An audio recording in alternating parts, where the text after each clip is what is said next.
വീണ്ടും വരുന്നവനായ യേശുക്രിസ്തുവിൻ്റെ നാമത്തിൽ ഏവർക്കും സ്നേഹവന്ദനം. ഈ പ്രഭാതത്തിലെ നമ്മുടെ വായന ഭാഗം എഹെസ്കേൽ പ്രവചനം 22 മുതൽ 24 വരെയുള്ള അധ്യായങ്ങളാണ്. ഇന്നത്തെ കുറിവാക്യം വിശുദ്ധ മത്തായി എഴുതിയ സുവിശേഷം 20 അധ്യായം 20 വാക്യം. സെബദി പുത്രന്മാരുടെ അമ്മ പുത്രന്മാരുമായി അവൻ്റെ അടുക്കെ വന്നു. സെബദിയുടെ ഭാര്യയും യേശുവിൻ്റെ ശിഷ്യന്മാരായ യാക്കോബ്, യോഹന്നാൻ എന്നിവരുടെ മാതാവുമായിരുന്നു ഈ വ്യക്തി. യേശുവിൻ്റെ ക്രൂശീകരണ വേളയിൽ കുരിശിനരികെ ഉണ്ടായിരുന്ന സ്ത്രീകളിൽ ഒരാളുമായിരുന്നു.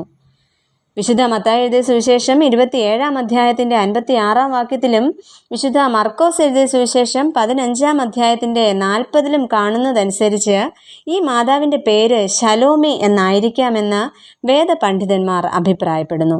അങ്ങനെയെങ്കിൽ യേശുവിൻ്റെ അമ്മ മറിയയുടെ സഹോദരിയും ആയിരിക്കാം ഈ ശലോമി. ശലോമി ആത്മീയ ശിക്ഷണത്തിൽ മക്കളെ വളർത്തിയെടുക്കുകയും പിതാവിൻ്റെ തൊഴിലിടത്തിൽ പിതാവിനെ സഹായിക്കുവാനും മക്കളെ പ്രോത്സാഹിപ്പിച്ചിരുന്ന ഒരു വനിതയായിരുന്നു. ശലോമി എന്ന മാതാവിൽ വിളങ്ങിയ ചില ശ്രേഷ്ഠതകളെക്കുറിച്ച് ഈ പ്രഭാതത്തിൽ ചിന്തിക്കാമെന്നത്രേ ആഗ്രഹിക്കുന്നത്. ഒന്നാമതായിട്ട്, തൻ്റെ മക്കൾ ഉയരങ്ങൾ കീഴടക്കണമെന്ന് ആഗ്രഹിക്കുന്ന മാതാവ്. ഏതൊരമ്മയെയും പോലെ ശലോമി എന്ന അമ്മയും തൻ്റെ മക്കൾ ഉന്നതരായി തീരുവാൻ ആഗ്രഹിക്കുന്നു. അതിനായി ഒരു മത്സ്യത്തൊഴിലാളിയുടെ പരിമിതമായ വരുമാനത്തിൽ മക്കളെ വളർത്തുകയും ശബത്ത് തോറും സിനഗോഗ് ആരാധനയിൽ പങ്കുകൊള്ളുകയും യഹൂദന്മാരുടെ എല്ലാ ആചാര മര്യാദകളും പാലിക്കുന്നതിൽ അതീവ ശ്രദ്ധാലുവും ആയിരുന്നു. എന്നാൽ തൻ്റെ മക്കൾ വളരുകയും അവർ യേശുവിൻ്റെ ശിഷ്യന്മാരാകുകയും ചെയ്തു കഴിഞ്ഞപ്പോൾ ഈ മാതാവിന് സ്വമേധയാ ഒരു ആഗ്രഹമുണ്ടാകുന്നു. യേശുവിൻ്റെ രാജ്യത്തിൽ തൻ്റെ മക്കളിൽ ഒരുത്തനെ യേശുവിൻ്റെ വലതുഭാഗത്തും മറ്റൊരുവനെ തൻ്റെ ഇടതുഭാഗത്തും ഇരുത്തണം. അതായിരുന്നു ആ അമ്മയുടെ ആഗ്രഹം. യേശു തൻ്റെ സഹോദരി പുത്രനായിരുന്നതിനാൽ തന്നെ യേശുവിനോട് ഈ അമ്മയ്ക്ക് അഭിപ്രായ സ്വാതന്ത്ര്യവും ഉണ്ടായിരുന്നു. എങ്കിലും വിശുദ്ധ മത്തായി എഴുതിയ സുവിശേഷം 20 അധ്യായം 20 വാക്യത്തിൽ നമുക്ക് കാണുവാനായിട്ട് സാധിക്കുന്നത് ഈ അമ്മ യേശു കർത്താവിൻ്റെ അടുക്കെ വന്ന് നമസ്കരിച്ച് അവനോട് ഒരു അപേക്ഷ കഴിച്ചു എന്നാണ്. എന്നാൽ ഇവിടെ ഈ സമയത്ത് യേശു കർത്താവിൻ്റെ ചോദ്യം വളരെ പ്രസക്തമാണ്. ഞാൻ കുടിപ്പാനിരിക്കുന്ന പാനപാത്രം കുടിപ്പാൻ നിങ്ങൾക്ക് കഴിയുമോ? ആ പാനപാത്രത്തിൽ നിന്ന് പാനം ചെയ്യേണ്ടി വരുന്നത് ചിലപ്പോൾ കയ്പായിരിക്കാം, മറ്റു ചിലപ്പോൾ പുളി രസമായിരിക്കാം, അല്ലെങ്കിൽ ചവർപ്പ് ആയിരിക്കാം. ഇനി ഇതുമല്ലെങ്കിൽ ഒരുപക്ഷെ മധുരവും ആയിരിക്കും.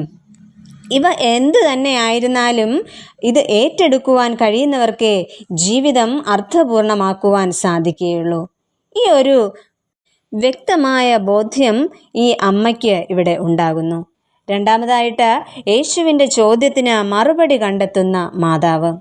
യഥാർത്ഥമായ ക്രിസ്തീയ ജീവിതം പാനപാത്രം കുടിപ്പാൻ കഴിയുമോ എന്ന ചോദ്യത്തിനുള്ള ഉത്തരമാണ്. ഇവിടെ സെബദി മക്കൾ ഞങ്ങൾ കുടിക്കും എന്ന് ഉത്തരം പറയുന്നു.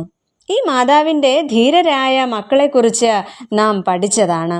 തൻ്റെ മകൻ യാക്കോബ് അപ്പോസ്തലന്മാരുടെ കൂട്ടത്തിലെ ആദ്യത്തെ രക്തസാക്ഷിയായി തീർന്ന വ്യക്തിയാണ്. മറ്റൊരു മകൻ യോഹന്നാൻ ധാരാളം ശോധനകളിലൂടെ കടന്ന് ക്രിസ്തുവിനു വേണ്ടി മരണം വരിക്കുകയും ഉണ്ടായി.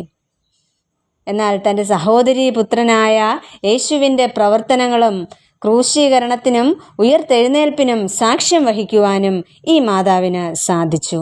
തൻ്റെ മക്കൾ ഉന്നതരാകണമെന്ന ചിന്ത ഈ അമ്മയിൽ ഉണ്ടായിരുന്നുവെങ്കിലും യേശു കർത്താവിൻ്റെ ഒറ്റ ചോദ്യത്തിലൂടെ കാഴ്ചപ്പാടുകളും ദർശനങ്ങളും വിശാലമാക്കുവാൻ ശലോമിക്ക് സാധിച്ചു. അങ്ങനെയെങ്കിൽ യേശു കർത്താവ് ഇന്ന് ഈ ചോദ്യം നമ്മോടും ചോദിക്കുന്നു. ഞാൻ കുടിപ്പാനിരിക്കുന്ന പാനപാത്രം കുടിപ്പാൻ നിങ്ങൾക്ക് കഴിയുമോ? പ്രിയമുള്ളവരെ, ഈ ചോദ്യത്തിനുള്ള ശരിയായ ഉത്തരം കണ്ടെത്തിക്കൊണ്ട് അനുഗ്രഹപൂർണമായി ഈ ലോകത്തിൽ ജീവിപ്പാൻ ദൈവം നമ്മെ ശക്തരാക്കട്ടെ. നമുക്ക് പ്രാർത്ഥിക്കാം. പ്രിയ കർത്താവേ, അവിടുന്ന് ഞങ്ങൾക്ക് നൽകുന്ന പാനപാത്രത്തിൽ നിന്നും പാനം ചെയ്യേണ്ടത് എന്തു തന്നെ ആയിരുന്നാലും സന്തോഷത്തോടെ ഉത്തരവാദിത്വത്തോടെ അത് ഏറ്റെടുക്കുവാനും പാനം ചെയ്യുവാനും ഞങ്ങളെ തുണയ്ക്കണമേ. ആമേൻ.